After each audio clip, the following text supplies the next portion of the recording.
Lecture 9. Today's topic is the verb. In this lecture, we are going to discuss the following questions. The first question is the lexical and morphological characteristics of the verb. The second one is the verb and its grammatical categories, which are the category of person and number, the category of tense and aspect, and the category of voice and mood. So, what is the verb? The verb is a part of speech which denotes an action or state. English verbs may be used as notional words and as structural words. Notional verbs always have a lexical meaning of their own and can have an independent syntactic function in this sentence.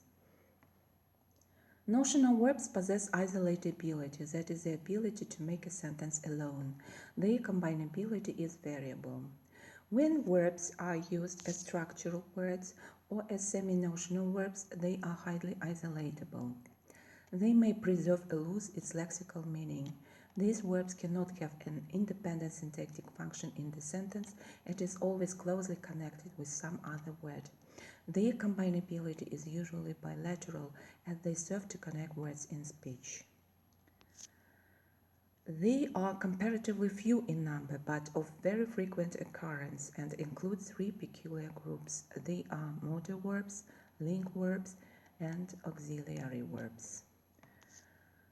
Modal verbs are a special group of verbs which cannot be used without additional words, though they have meaning of their own. Modals are used to express the speaker's attitude towards the action or state, denoted by the infinitive with what they are grammatically associated.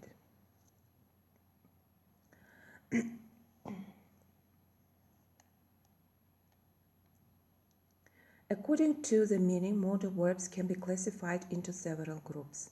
Verbs expressing obligation, necessity, verbs denoting supposition, ability, possibility, certainty, uncertainty, verbs expressing permission, requests, offers, invitations, verbs denoting willingness. Modal verbs perform an action denoted by some other verb. In comparison with link verbs, which can attach words of different classes, modal verbs can be followed by infinitives only without the particle to, with the exception of ought, to have, to be. Modal verbs have their own syntactical function. They are used only as predicates. Link verbs are verbs which to a smaller or greater extent have lost their meaning and are used in the compound nominal predicate. The common specifying link verbs fall into two main groups: those that express perceptions and those that express non-perceptional or factual link verb connection. The main perceptional link verbs are seem, appear, look, feel, taste. The main factual link verbs are become, get, grow, remain, keep, etc. Auxiliary verbs are used with other verbs to form questions, tenses, negative forms, or passive phrases. Auxiliary verbs are to be, to do, to have, shall, will, should, would. According to their morphological structure, verbs are divided into simple verbs, derived verbs having affixes, compound verbs consisting of two items, composite verbs or phrasal verbs made up of a verb with a lexical grammatical word and morpheme attached to it. All English verbs fall into two groups. Transitive verbs require an object followed by a noun or pronoun. The object completes the meaning of the verb, and in most cases a transitive verb cannot be used without it. Intransitive verbs do not require any object. According to the way on which the past indefinite and the participle to are formed, verbs are divided into three groups: regular verbs, irregular verbs, and mixed verbs. Regular verbs are those which form their past tense and past participle by means of the inflection -ed. Verbs which do not form the past tense and past participle according to that general standard are called irregular, and they are subdivided into the following three classes: consonantal, vocalic, and unchangeable. Consonantal verbs are those which form the past tense and the past participle by aiding the consonantal inflection. det to the stem with or without a change of the root vowel. Vocalic verbs are those which form their past tense and past participle by a vowel change without addition of any consonant, except that the past participle of some of these verbs adds ENN. Some verbs do not undergo any change in the past tense and past participle. They are such verbs as to cut, cut, cut. They are called unchangeable. Mixed verbs show a mixture of consonantal and vocalic inflection. These verbs form the past indefinite according to regular type and the past participle according to the irregular type. As has already been mentioned, the verb has the grammatical categories of person, number, tense, aspect, voice, and mood. English verbs are characterized by a great variety of forms which can be divided into two main groups according to the function they perform in the sentence, the finite forms and the non-finite forms. The finite forms have the function of the predicate in the sentence and may also be called the predicative forms. The non-finite or non-predicative forms can have various functions. These forms are often called the verbals. The finite forms of the verb have the grammatical categories of person and number, tense and aspect, voice and mood.